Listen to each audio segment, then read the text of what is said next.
That's Erik Erlendsson, LightningInsider.com. What's going on, buddy? How are you? I'm good, man. How are you? I'm good. Good. Where are you at the TGH Iceplex right now? I am. We just finished up talking to Rob Zettler and talking to a couple of guys in the room as first day back on the ice for the team and for the players who are in town, which obviously there's a few guys who are not here, including John Cooper, because they're a little busy.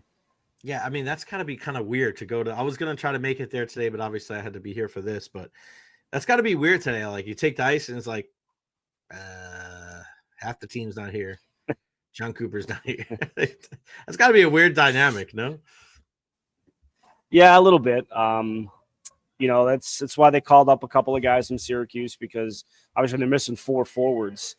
First of all, so you're not going to have your line combinations. You're not going to have anything out. But these, it's today, tomorrow. The team will be off on Friday. They'll practice on Saturday, and obviously resume on Sunday against Seattle. But these first couple of days here are just about getting your legs back under you, some hard skates to kind of get the players back into the kind of routine of everything. So there's not a lot of system work here. There's a lot of, little games, mini games that they do, and some drills and some hard skates, so stuff like that. So, but yeah, there's missing bodies. It's not easy to try and get yourself back into a chemistry situation, if you will. We saw Nikita Kucherov miss the last game before the break. He was back out there today, correct? How did he look? Correct. Any concerns about him not being ready for Sunday's game against the Kraken? No, I don't think so. Certainly didn't get an impression. He looked so good out there. We didn't even really ask. Dan said he was coming to the background, by the way. Hey, Dan. Good to see you, pal. Everybody knows who I am now.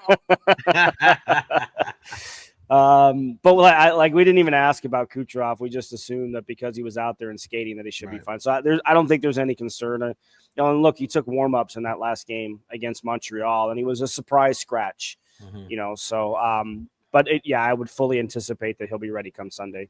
So just kind of have a break, right? Give him some time, right? I mean, there's no situations like that. I think it's just don't overthink it. Sometimes the Lightning do that, don't they? They're very creative with how they have given their guys rests over there. Has that always been? Is that an organizational thing, Erik, or is that something that changed when John Cooper came here? Because it seems like they're very smart with knowing when a day off is coming, or knowing when can I get a guy 3 days or instead of 1, or 5 days instead of 3, sit a goalie here, front side of a back-to-back kind of thing. Is that something that John Cooper has really established with the Bolts, or was that here before him?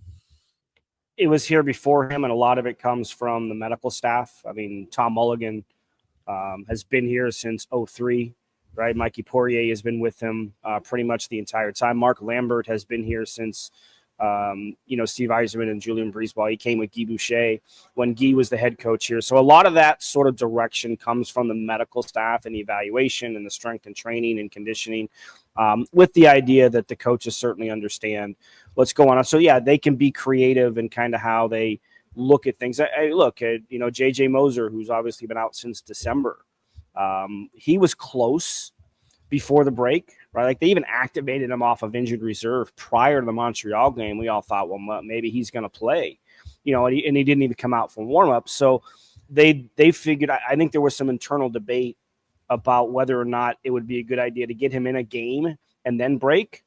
And obviously they went the other way, get him the extended break. He actually only took 4 days off during the Four Nations break here, said he was actually on the ice for a good portion of this to kind of ramp things back up. So I think that's just an organizational thing that's been here, certainly going back to, Guy Boucher days. Certainly they had a lot of this type of stuff going on too. I mean, I can't wait to see JJ Moser out there. I think all signs point to him being back there on Sunday, correct? Yes, he will. He didn't say he was going to be back, but Rob Zettler said he's going to be back. So I would fully anticipate getting him back onto the ice will be a boost. It's almost going to be like the cliche that you're getting a trade deadline acquisition back, right? Because he's missed so much time, and there's been so much continuity with basically the top 6 guys. A couple of guys have missed games here and there, but it's been these 6 guys that have kind of carried the load since JJ went out. So yeah, they'll integrate him back in, and most likely be paired back again with Victor Hedman, and they'll see where Victor's at when he won't practice tomorrow. He'll be back out here on Saturday. after he played for Sweden. So it'll be a big boost to have him back. He was playing very well in his first season here with the team. Yeah, I'm excited to see him out there. He's got such a great attitude, man. So he's a character. He really is. He's a funny dude, and it killed him not being on the ice for sure. Any other guys there standing out at practice today that we could see on Sunday, or is it kind of tough to tell before everybody gets back? It's tough to tell. There's no real line combinations or anything. And a guy like Gabe Fortier is here practicing with the team. I don't anticipate he'll be in the lineup on Sunday, but he's out there because they need some guys, and it's good to get a guy like Fortier, who's played a few NHL games here for the Lightning, out there to work with the guys and, kind of get that feel back a little bit. So, again, I'm not going to read too much into what happens out here in practice today and what's going to take place tomorrow, just because there's so many players that are not here to take part in it. So, the challenge is going to be there. How do you, as a team, take some of the momentum you built up heading into the break and carry it into the resumption of the season? Because there's 28 games, 27 games left in the regular season. I mean, this is the stretch drive.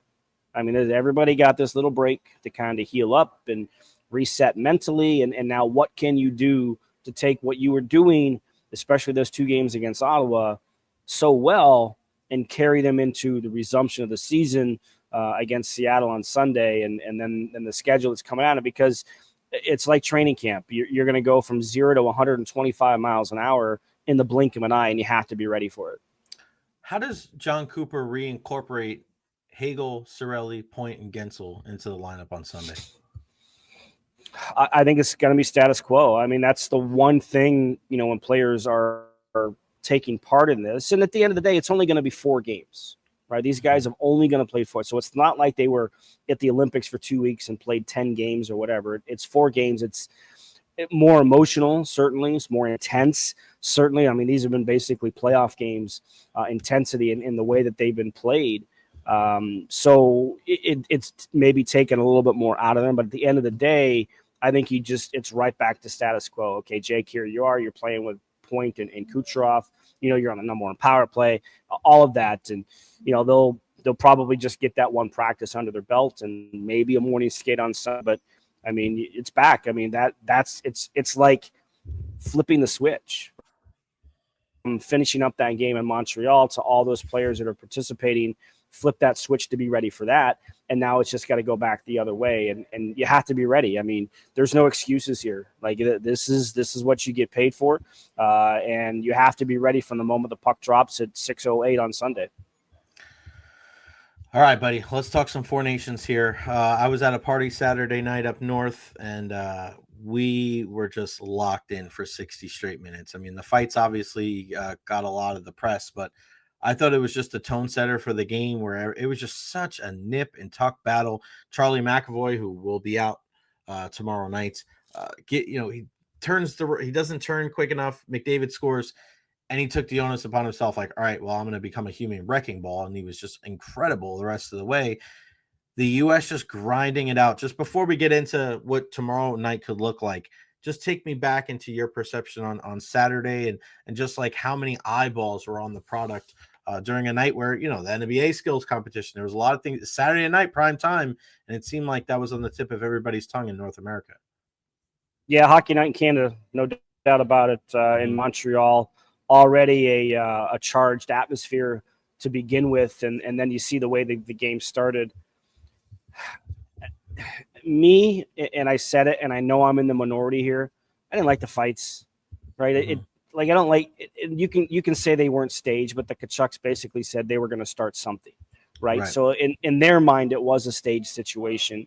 So I'm not a fan of those. It wasn't an organic situation. I think it was for Hagel, right, to get involved in that. So like the first one, okay, I understand it. The second one, wasn't crazy about it. I really didn't like the third one. I mean, look, it is a conversation starter for sure. Does it get you charged up in the game? For sure. I think that game was going to have the emotion in it no matter what. I don't think it needed to be dialed up, but it got dialed up, and I think what gets lost in the way that game did start was the way that it was played. I mean, that is one of the greatest hockey games literally I've ever watched, because there was so much pride on the line for both teams, and you could see it in their play. I mean, you just mentioned McAvoy gets beat on the goal, and then he said, I'm not going to get beat again. And I think it was his hit on McDavid that kind of really changed the tone of the game, and the way that the U.S. was going to approach it. They basically said, I don't care that you're Connor McDavid. We're not going to take it from you anymore. And so I think that kind of flowed into what I felt was, I mean, this is what we've missed with Best on Best. And, we talked about it last week with the improvements that USA Hockey has made over the past 15, 20 years in developing players like the Kachucks, like the Gensels, and, these type of players. They've caught Canada in terms of depth and what they can put onto a national team. They don't have a McDavid, but they have an Eichel. They don't have a McKinnon, but they have a Matthews, right? So they have these type of players that has kind of put this on it. And when you get the best of the best in a competitive environment, I mean, we said it, this was not going to be an all-star situation, right? The players were not going to treat it at that, because you're playing for something. You have that national logo on your chest. And I think that came out specifically, especially in that game, in the way that the U.S. in particular really just slowed down Canada. I mean, it was a masterclass defensively. We mentioned Jacob Slavin last week, and I know McAvoy is getting a lot of credit. Jacob Slavin was incredible in that game. Just the little plays that he made to just take pucks away and take time and space away. That's why I say he's probably the most underrated defenseman in the league and would win the Defensive Defenseman Award every year. And somebody pointed out, well, Ryan McDonough is still in the league. Right. That's how good Jacob Slavin is. And you don't see it as much because of, you don't get the spotlight on those type of players because they're not putting up the offensive numbers. So I just thought the game itself was just so entertaining from a hockey perspective, looking beyond the fights. It was just so much. I don't know if we can replicate that tomorrow night, but we're going to get close, and that will make it for a very fun game in what should be a much different environment in Boston compared to Montreal. Yeah, I think Zach Werenski is another guy. Just looking at him, he's probably going to win the Norris this year, literally dragging Columbus into the playoff hunt. And he's just another guy, makes a lot of great decisions in tight spaces, just like Jacob Slavin. What from that game on Saturday will each team be able to carry over till Thursday night, or will it be a standalone game? I think it'll be a standalone game. First of all, no McAvoy for the U.S. Cale Makar will play for Canada. He didn't play in that Saturday's game. Interested to see in this whole drama surrounding Quinn Hughes, that with McAvoy out. And, we saw this when Shea Theodore was injured for Canada and the Thomas Harley situation. And can they get him in, with injuries? So we'll see what develops and transpires over the next 28, 29 hours. Because Quinn Hughes practiced yesterday with Vancouver. Yeah. Basically, he said he wasn't going to go to Boston unless he was going to play. So we'll see if he's on the ice for them again today and how all that develops. But I think it's going to be its own game into itself because, I mean, you've already seen John Cooper change the lines around again, right? He had the all-lightning line in the game against Canada. Well, he put Braden Point with McDavid for the game against Finland. And, Braden Point gets on the board, and so he's feeling different about his game. And like I said, I don't think you can replicate the emotions that started with that game. I think people are going to expect it, but I don't think we should expect it. It's going to be a different type of emotion. As somebody said, this one will be more of a, trying to phrase this the right way, true hockey game compared to what the start of the game was the other night, because now there is something on the line. Round robin game, yeah, there was something on the line, and the U.S. clinched a spot to get to Thursday's game, and Canada had to go beat Finland to get to the same situation, to get the rematch that we want. But now they have a feel for each other. Now you've got different line combinations that the U.S. has to worry about. So it'll still be a fascinating game to watch develop, but I think it will be completely different in terms of how things might play out, not necessarily in the results. That will speak for itself, but just in the way that the game is going to be played. Eric, just watching this tournament, and watching how Team USA was built, and you said it a couple weeks ago or last week, Canada has the better players. Team USA has the better team. And I think when you look at this roster, when you look at the U.S., not a lot of people are talking about how, whether you like their fights or not, the fact that it was 2 top 6 forwards that got into those scraps for the U.S. and 2 bottom 6 forwards, quote unquote, for the Canada team. I feel like the top players for the U.S. play the style of hockey that works when you're trying to win Stanley Cups and when you're trying to win tournaments, right? Because the skill guys, and you're not seeing a ton from Austin Matthews and Jack Hughes, but who are you seeing score goals? Jake Ensel, Dylan Larkin, Matthew Boldy. Like, you need to be able to go to these dirty areas to score these dirty goals. It's not going to be a Picasso, right? You're going to have to score deflections and tips. Do the U.S. just have the right team built for a tournament like this? And do you think Canada has enough? And I'm not talking about high-end talent, but do you think they have enough grit to be able to combat Team USA in the way that they're constructed? Because this is going to be a hell of a matchup, and it's almost like a styles makes fights kind of thing. Well, I mean, it's hard to match what the U.S. can do with Matthew and Brady Tkachuk, right? Like, they're just the perfect epitome of power forwards in the modern game, where they're highly skilled, but they got old school in them, right? There's very few players in the league that are like that. So the U.S., let's go back to the World Junior, right? And this is where a lot of the debate is actually going to come, because you look at the way that U.S. junior team won the gold this year in particular. They had to grind it out, right? Especially in the gold medal game against Finland, where they were down 2-0, and they just had to keep grinding away. I think the U.S. has a little bit more of that mentality when it comes to winning games, no matter whether it's with the Vegas Golden Knights or whether it's with, USA Hockey. They just have that different type of mentality. And not that the Canadians don't have it.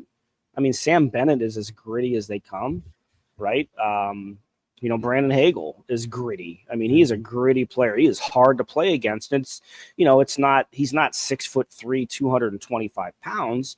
He's Brandon Hagel, but he still plays that way. And they get guys that will go to those areas. To me, this is just, I don't think this is about team construction. And I just think the U.S. is a deeper team from top to bottom in terms of the talent that they can give. Again, as I mentioned last week, McDavid is going to go down as one of the greatest players to ever play the game. So is Nathan McKinnon. And Jack Eichel is a highly offensive player, but they can use him as a matchup center too. And we've seen that a little bit in this tournament. So I just think it's just two really, really good teams with really, really good players. It was a tight, close game, right? Dylan Larkin made the play. And actually, it was a mistake, as most situations are. It was a mistake that led to the game-winning goal, and not from a guy that we're used to seeing it in Sidney Crosby and making a pass that got intercepted as his team was changing. It led to a 2-on-1. So it's when you've got this type of a best-on-best situation with some of the best players who have ever played the game, not just currently in the game, who have ever played the game into a competitive environment such as this. And the first time we've seen anything close to this in 9 years on the grandest stage. It's just going to come down to who blinks first, right? Canada's got players that will go to those areas, and Boldy's obviously the tip in front, and the Tkachuk brothers will go anywhere on the ice. They don't care who you are. They're going to create their own space and opportunities. But Canada's got those type of players too. Do you think that they start with the Tkachuk brothers and Eichel, or do they split them up and then bring them together? Because I feel like, and Matthew said this on the broadcast the other night, I was surprised I wasn't playing with my brother originally. But I feel like there's something to that where you keep them separate. And then when you put them together at some point, it's almost like, oh, snap. Here we go, right? It's almost like, you're getting kind of like the J.J. Moser edition kind of thing. Like, oh, wow, it's just a different ballgame. Do you think they start with Eichel, or do you think they separate them and then bring them together? I mean, they were so effective together. I don't know why you would break them up, right? If your whole goal is to go out and win a championship, if that's what we're going to call this, a trophy. And anytime you're playing for a trophy, we hear this in soccer all the time. Anytime you play for a trophy, and there's something on the line, and it matters. I think you put your best situation, because those three were so effective. And look, you look at the metrics, the Hughes, Matthews, Gensel line has been highly effective. Right? You haven't seen Matthews get on the scoreboard, but some of the plays that him and Hughes make together, and we know how sneaky good Jake Gensel is as part of that trio, they could easily make an impact. All they need is a little bit of space and one opportunity. I mean, we've seen Austin Matthews, the way that he can score goals from anywhere on the ice as soon as the puck is on his blade. So I think that those will probably be the top two lines heading into tomorrow night, and we'll see how things shake out. I mean, with such great players on both sides, if things aren't working the first couple of shifts, it's not a big factor to kind of change things around, because the players are just that good. Yeah, I think a lot of people going into this tournament forgot how good of a coach Mike Sullivan was, right? For all the talk about John Cooper and Team Canada, like, let's not forget Sully's a champ too, right? And I think he's done a really, really good job. And there's also the memory and the legacy of Johnny Gaudreau, and there's something different. That's why I just Brandon Hagel was asked about it today. Of they're not in any group chats or anything like that. He's like, yeah, that kind of stuff doesn't really matter. And you could say that, but you hear Matthew Tkachuk on the broadcast the other night in the game against Sweden, and he said, what's your biggest strength? And he talks about the camaraderie with this team, and he talks about the togetherness. And you saw them go out to eat with Mike Modano and Mike Eruzione before. There is something about this team where if the USA wins, correct me if I'm wrong, but I really feel like their togetherness, not saying Canada wasn't, but there's just something about this group that they're very tight knit. And when you see it on the ice, you go, there it is. There it is right there. You may not be able to compute it or quantify it with a number, but there just seems to be a very togetherness, there's a togetherness aspect when it comes to this team. Yeah, I think some of that does stem from, as we talked about last week, the development program for USA Hockey, and how much not everybody played together when they were younger, but a lot of them did. And, Canada's got it too, but they only come together for national tournaments and stuff like that. And, so they do have experience together, but it's different, I think, with the way that the U.S. has set up everything with a developed program. So there's a little bit of that known commodity when they get together. But I think there is something to, keeping Johnny Gaudreau's memory at the forefront, and, honoring him at the forefront of this, because he would have been on this team. Right? He'd have been a big part of this team. So I think that certainly brings guys together. I think having Guy Gaudreau, his dad, involved in that dinner that you referenced and coming on the ice during a practice. I mean, obviously John Tortorella did that in Philadelphia and brought him out on the ice for a couple of days. That stuff matters, right? To have such a guy who was an integral part of everything that USA Hockey has done, and the number of times that Johnny Gaudreau, wore that crest, and, even recently at the World Championships, he meant a lot to USA Hockey. So anything you can do in a setting such as this to bring guys closer together matters. And, having covered John Tortorella during the early parts of his career as a head coach, he used to talk about that kind of stuff a lot. How can you bring a group of guys together to care about each other? Because hockey is so unique in that aspect. And, there are, I mean, look, the Boston Red Sox, what was the old phrase, 23 guys, 23 cabs? Mm-hmm. They didn't have to like each other, because they didn't really have to play for each other. Right. They had to come together as a team and do certain things. In football, you have X's and O's, but you have an offense and a defense, and you're separate. In hockey, everybody has to be on the same page, and anything you can do to bring that to the forefront quicker, a team is going to benefit from. And that's part of it, certainly, with, keeping Gaudreau's memory alive, the handing out of the jersey after the game. And I think it's been a great gesture, too, that the guys have turned it around, right, and put Gaudreau's name on the front. It's so meaningful to do it that way, because we hear so many times in hockey, it's not the name on the back, it's what's on front. And I think that they've kind of turned that around for the post-game stuff. We're playing for him too, because he would have been a part of it. LightningInsider.com. What do we got going on over there, buddy? Yeah, I don't know. I got a lot to sort through today between all the Four Nations stuff and JJ Moser talking to us for 8 minutes about his pending return and everything else. So I got a lot to sort out to find out what I want to get up and posted on the website. But we're back. The team is back. Game resumes on Sunday. Stretch run here for the playoffs. So there's a lot to kind of get back into here after a little bit of time off, and I'm looking forward to it. So, the website is there, lightninginsider.com. You see the code, for $10 off every year. So it's not just the first year like most of the codes I do. This is exclusive to people who tune into your show. $10 off every recurring year, not just year one. Erik Erlendsson, lightninginsider.com. That's Erik_Erlendsson. K, not a C, 2 S's after the D. Check him out on Twitter/X. Again, like he just said, lightninginsider.com. Use that promo code JNZ. $10 off, not just this year, every recurring season. Support local. We talk about that a lot here on the program. Support local, and especially as we get closer and closer to the postseason, you want to be able to hear and read what Erik has to say. Nobody's been covering the team longer. I appreciate you, brother. I'll see you on Sunday at Amalie Arena. Look forward to it. Thanks, Jay. Thanks, pal.